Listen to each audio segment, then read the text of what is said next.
Hello, this is Patrick Hart, and this is my project update 2 for my optimization of rotating discs, and specifically a high pressure turbine disc.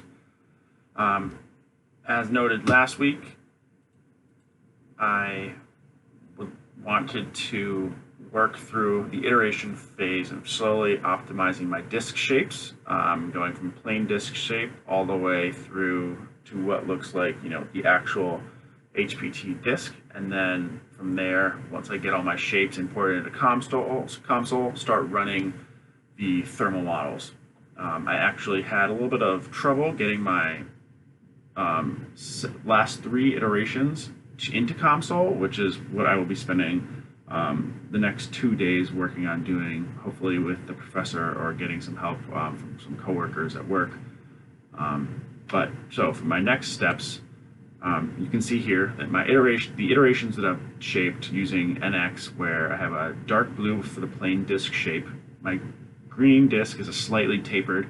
I chose that one just so when I looked at the stress changes in stress, it would all make sense. When I only grew the inner diameter by 20%, you'll see the bright blue is my 3rd iteration, and that's the part size tapered disc. In regards to the inner and outer diameters are actually the same thickness as the actual part that I will be modeling eventually. And you'll see the red disc is a tapered disc as I'm starting to form the actual disc shape. The magenta disc is a rough shape here with the hard corners, and then the 3rd disc, or the 6th iteration, is actually the true shape of my turbine disc, which has all the appropriate blended edges and chamfers and everything else. As you can see here, through the first 3 iterations, my stresses in the part are gradually dropping as the disc material migrates towards the inner diameter.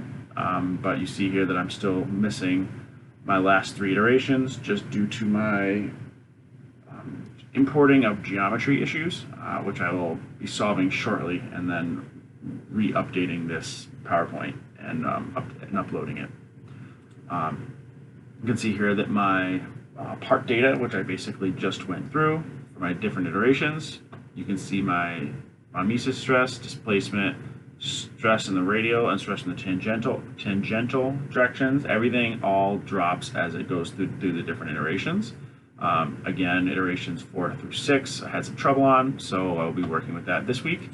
Once I do get to my thermal models, once I have all of my geometry imported into COMSOL, I will be assuming a linear thermal gradient through all disc iterations, and that will include an outer diameter temperature of 538 C, which is 1000 Fahrenheit, and an inner thermal diameter, or a thermal at my inner diameter of 315 C, which is equal to 600 F.